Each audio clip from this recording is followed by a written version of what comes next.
What event changed your way of thinking permanently? My stepdad actually sitting with me and explaining why he was hurt and disappointed when I messed up. Happened in my early teens, and the look on his face is still burned in my mind. To clarify, growing up I had a lot of dysfunctional relatives who'd punish me and the other kids in the family, but never explain why or what we did wrong. Just immediate punishment. No questions. Nothing. The first couple of times I screwed up, stepdad actually made an effort to figure out why and sort out the reason I wasn't listening or was acting out. Nobody else had really ever done that. It immediately felt different, and suddenly I realized, yes, I'm a huge butthole for saying and doing whatever it was or not doing something, since there was no reason for it. The fact he had empathy and understanding was huge for me. We have an awesome relationship, and he's done more for me in the last 25 years than most other blood relatives did my entire life. Mwah, mwah, I love it. I love it when people are just, receptive to, treating them well. It's a shame not everyone acts that way when people try to treat them with empathy and kindness. Knew a kid who came from college during winter break to his hometown in Wisconsin. Went out for a walk on the coldest day of the year. Nothing unusual about the neighborhood. Upper middle class, spread out, big yards. His phone died and he knocked on his neighbor's doors because he was so cold and probably started suffering from hypothermia. He could have been disorientated and lost his way. He was only a few houses away from his house, literally passed out and died a few houses down,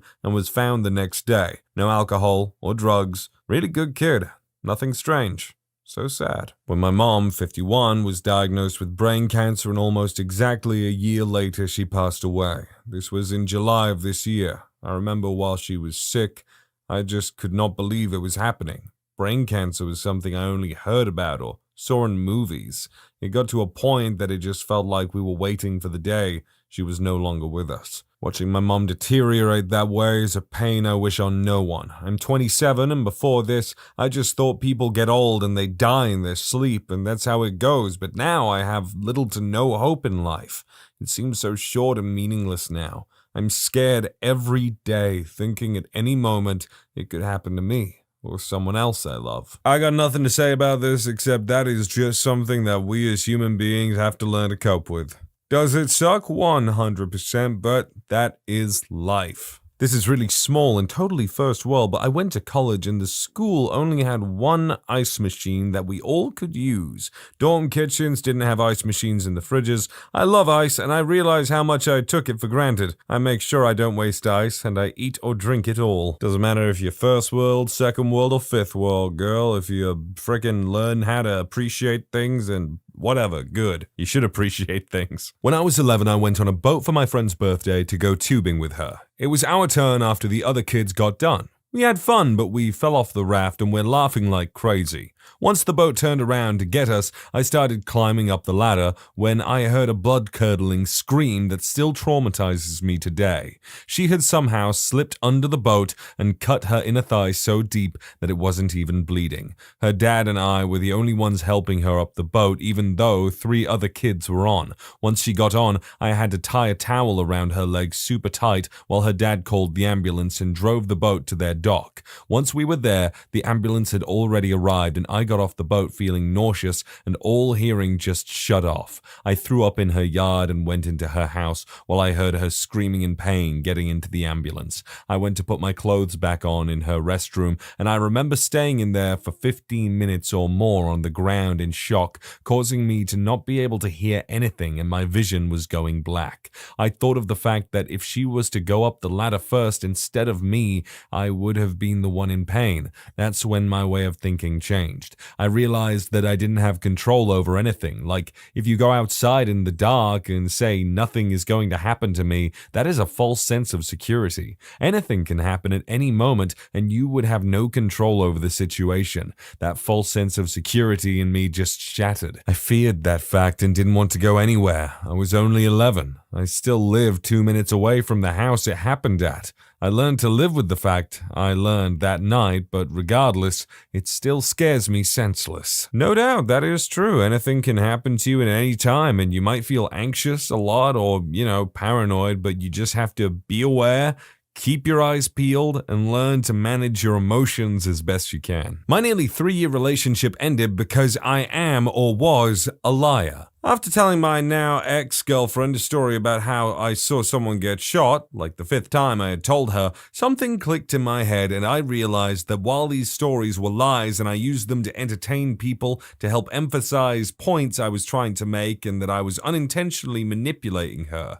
I even teared up once telling her because I had told it so many times I was basically emotionally invested in the story. Once it clicked and I understood these were lies and they were destroying our relationship, I told her everything and broke down crying. We were on the phone. The realization only took a second, but it's like I had finally put on glasses for the first time and saw everything in a new light. She said she wanted to not talk for a week and that I should see a therapist, which I scheduled at the earliest appointment. She broke up with me via Zoom last December on the 8th, long distance for a few months with plans on me moving.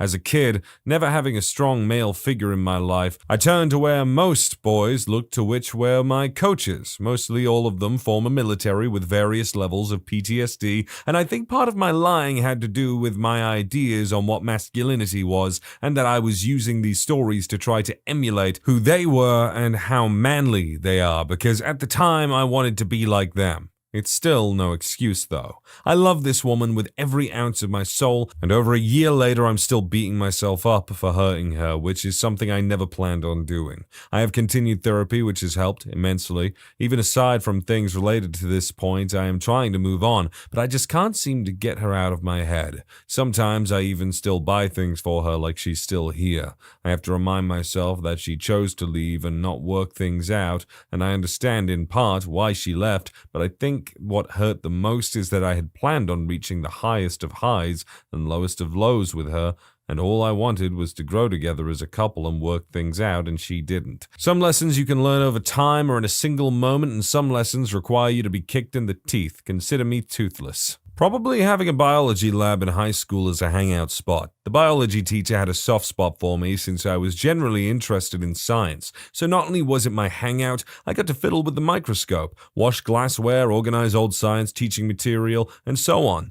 The biology teacher was an older woman who was actually a hippie when she was younger and is a hardcore Democrat in a very Republican area. New perspective and the way she talked gave me glances at opinions I would never have considered in my upbringing. All of this led me to understand this. Nature is beautiful and complex in the most bizarre ways that we can hardly fathom. Nature has mastered these intricate designs, which humanity can hardly recreate them after generations of work, and that's frickin' incredible. When I decided not to live like my family, meaning I didn't start doing illegal substances, smoke, live in trashy houses, or drive crap cars, I kept a job, worked hard to advance in my career, make more money than everyone else in my family. I bought my own house and a new car every 4 to 5 years. I saved money and have nice things. The more I changed, the less contact they kept, unless they needed money. After I found out that money I was giving them for food was going towards smokes and booze, I started offering to buy them the food if they gave me a list. They all stopped talking when I stopped giving money.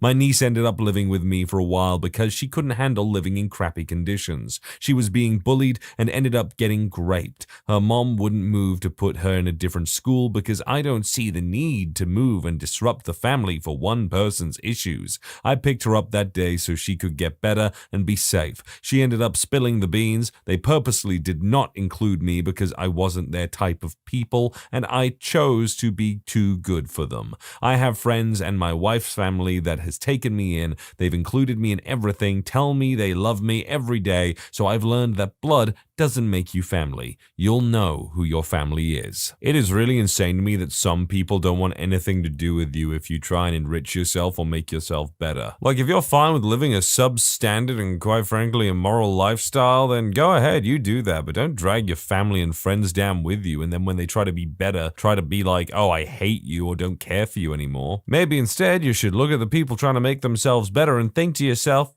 maybe I should try that. I never understood anorexia because food is amazing. I'm an overweight guy, quite blokey, always have been. Then When I was 17, I broke my jaw. I couldn't eat solid food for 4 weeks. I got sick of those meal replacement milkshakes after a few days. Stopped drinking things like orange juice a day after that. Nothing but water from then.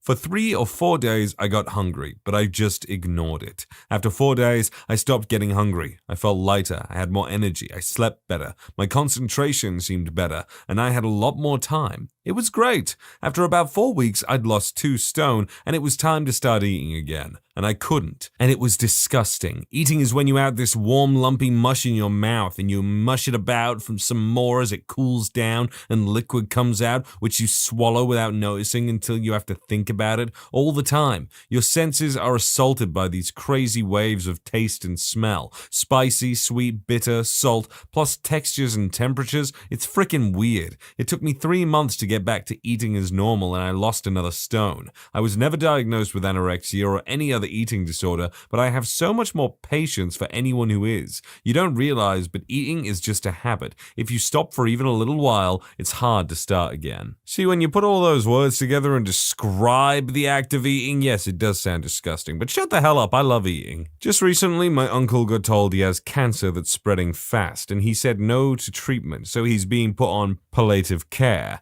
My dad told me that he's simply a guy who doesn't complain, and it made me put things in perspective. When my uncle was 17, he was shot, in a coma for 3 to 6 months, was given his last rites 3 times and woke up to being told he'd had no use of his legs anymore. He went on to marry and his wife passed away after they had kids. In fact, I never met his wife, and even still, he wasn't someone to complain. Whether he was bottling things up or genuinely didn't see the point in complaining, I don't know. That really put things in perspective for me. This is after I lost my mum to cancer at 16. She fought it twice over the course of 3 years and didn't complain either. Being faced with your own mortality like that is something I can only imagine being terrifying, and yet she didn't say anything about it. Some people are just built differently, physically, emotionally, mentally. Went on my first date ever at age 24, after years of denying my sexuality altogether and assuming I was going to be alone for the rest of my life. I decided to give Tinder a try.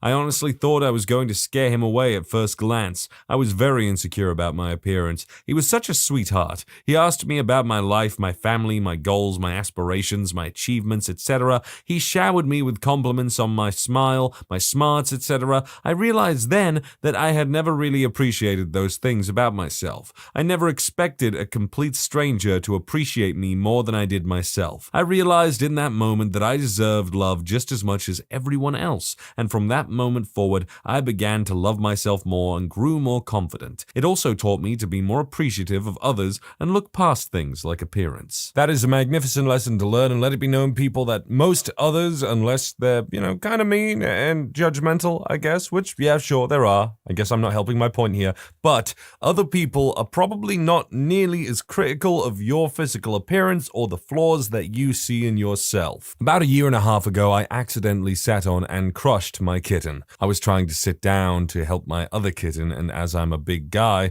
I wanted to actually sit down on the floor. It felt like a shoe underneath me, so I sort of pushed it to get out of the way. Turns out that was one of my kittens. At the time, they were probably both 6 weeks old. He screamed and ran behind the couch. I grabbed him, still screaming, and took him to my bedroom to tell my girlfriend, who just got out of the shower. The little guy coughing up blood and my heart just sank. I was certain I killed him. My girlfriend rushed him to an emergency vet. I was working from home at the time, so I couldn't go. The emergency vet gave him pain meds and made him comfortable. I was a mess for 2 days until he came home.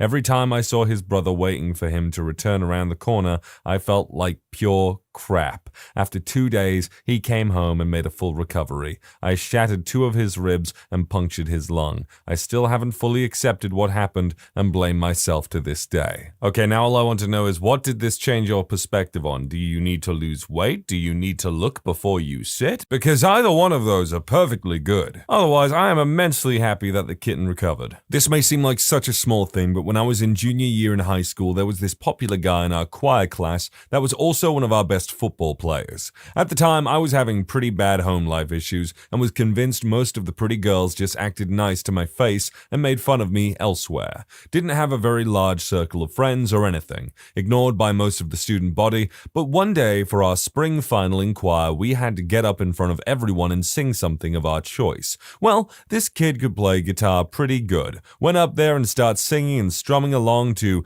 Hey There Delilah. He was really good, a little goofy, you know how teens are sometimes, but then he changes the lyrics for part of the chorus and goes, Hey there, blank, I love you, oh yes I do, and it caught me off guard so bad and everyone immediately starts cheering. The way he sung it, making sure to look me in the eye with this stupid little grin and a wink just made something in me break. He was so genuine in that moment. It wasn't staged, nobody put him up to it. He just wanted to make sure I knew someone really, truly cared about me. We never really talked before that, or really much after, but that one moment made me feel so special and so seen at a time when I desperately needed it. A few years after I graduated, I heard that he passed away from an undiagnosed heart condition.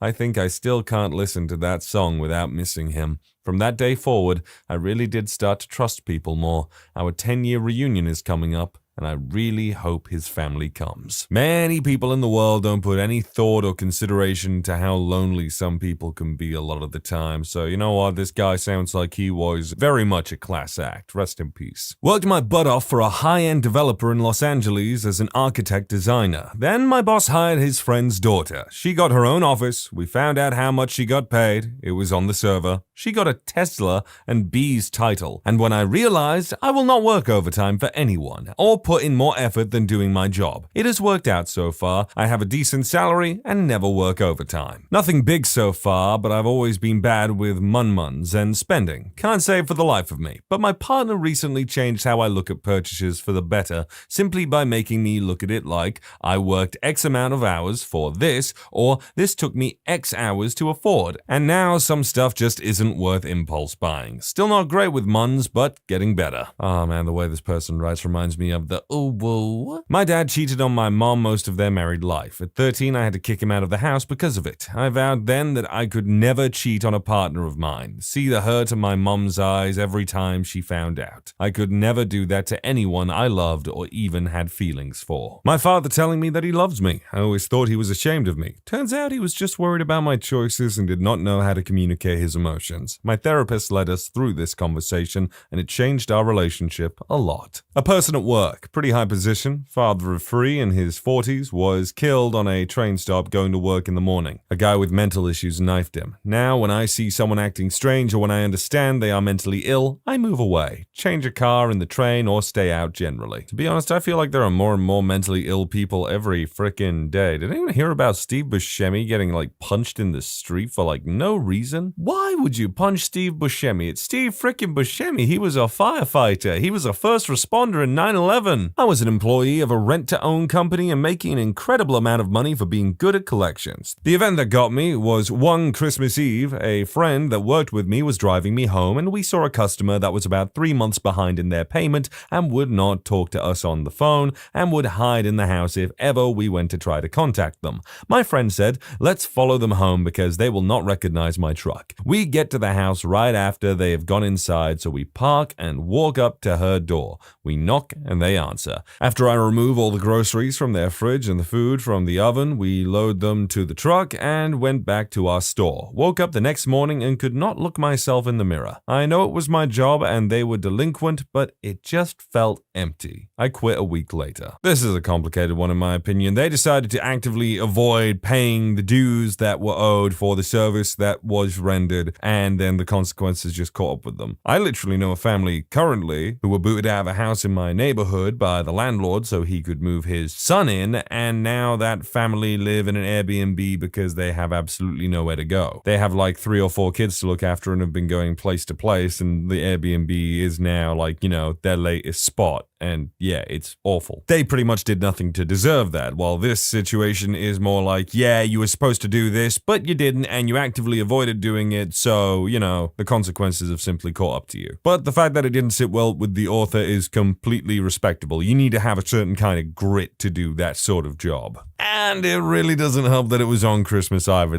You're literally doing the antithesis of what Christmas is about. My first wife's brother revealing his sister had been making me an unknowing cuckold buckled even before we got married. Ew, that's rough, brother. That's rough. I've always had an appetite for risk, and that eventually led me to surround myself with people who love to live life on the edge. Led to a lot of crazy stories. During undergrad, me and a couple of friends climbed a rooftop of a 3-story building in our university. The rooftop was made out of glass. My friend stepped on the glass too hard and fell down 3 stories. He had brain damage and never looked or acted the same again. Lost some IQ points too. The kid was not only good looking, but smart too. Everyone loved surrounding themselves with him. Once this incident took place, most of our friends distanced themselves from him. This incident taught me the cost of risk and how fake people can be. Lesson learned. People love throwing the lifeboat, but no one is willing to jump in the water to save you. And that, people, is why it is important to form genuine and sincere connections through truth, honesty, confrontation, even when necessary, to be like, you know what, I don't agree with you, but at the end of the day, they're your friend and you love them, and that is all that matters. When you subscribe, make sure to hit the bell to turn on notifications. Put the playlist on in the background to finish listening to all the stories. And if you like Am I the Genius, give Am I the Jerk a shot. Linked in the description below.